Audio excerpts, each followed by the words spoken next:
Купить дверь или сделать все своими руками. Каждый решает сам. И если ты выбрал второй вариант, это видео для тебя.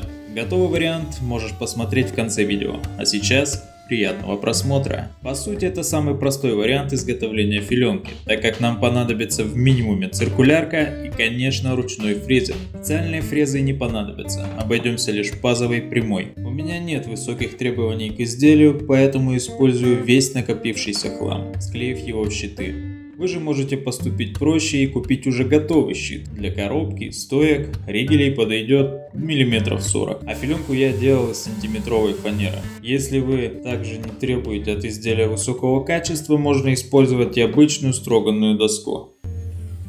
Короче, свои заготовки распустил на детали и прогнал через рейсмус.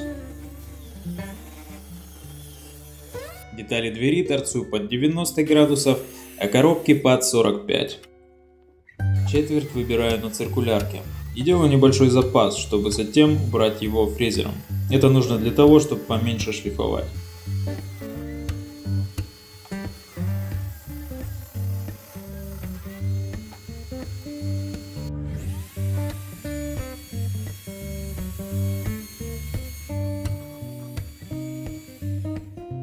Но от шлифовки полностью не избавишься, так что где возможно прохожу ленточкой и дорабатываю вручную остатки.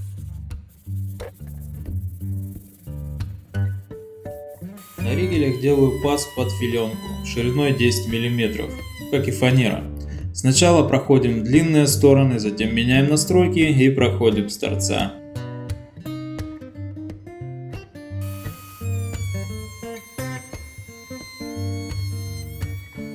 На выходе лучше подложить жертвенный брусок. Все торчащие заусенцы срезал ножом.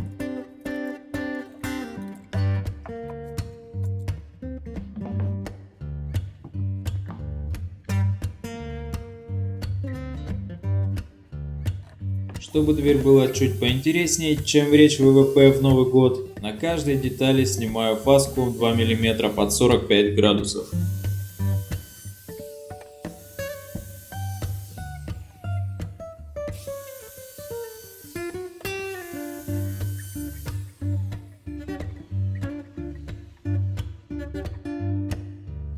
Филенку нарезаю на циркулярке.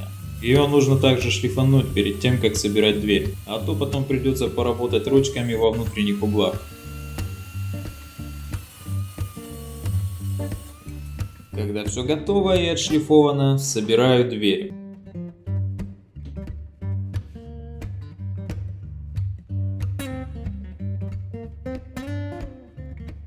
Фанера, к сожалению, оказалась не 10, а 11 мм, поэтому сборка происходит с трудом. Так как не хотелось перефрезеровывать все детали, пришлось впихнуть невпихуемое.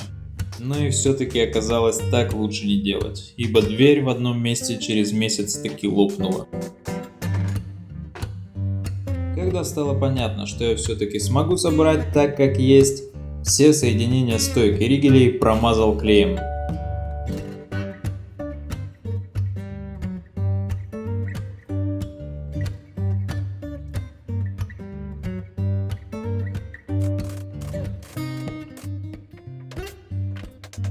Немного подождал и убрал излишки клея.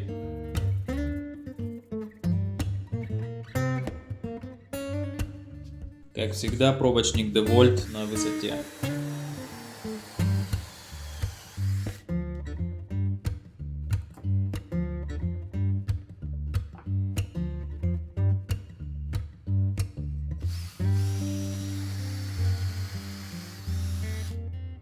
Детали двери дополнительно скрепил саморезами.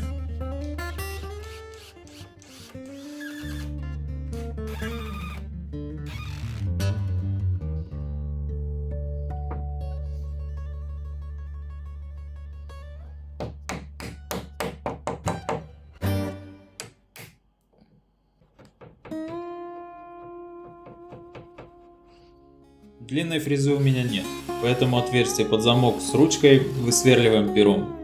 Предварительно все размеры перенес с механизма на дверь.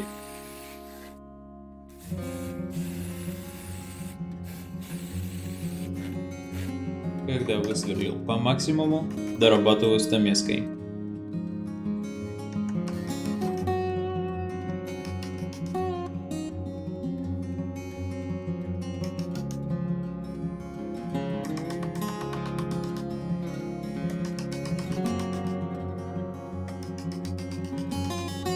Вот, почти готово, осталось просверлить отверстие под ручку и личинку.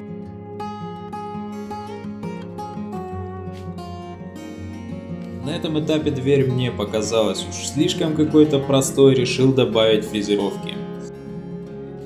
Здесь и здесь.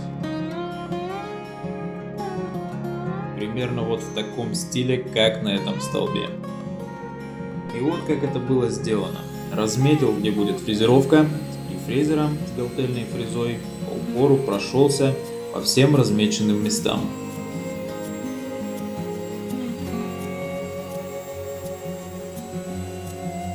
Процесс окраски снимать не стал, поскольку он максимально колхозный.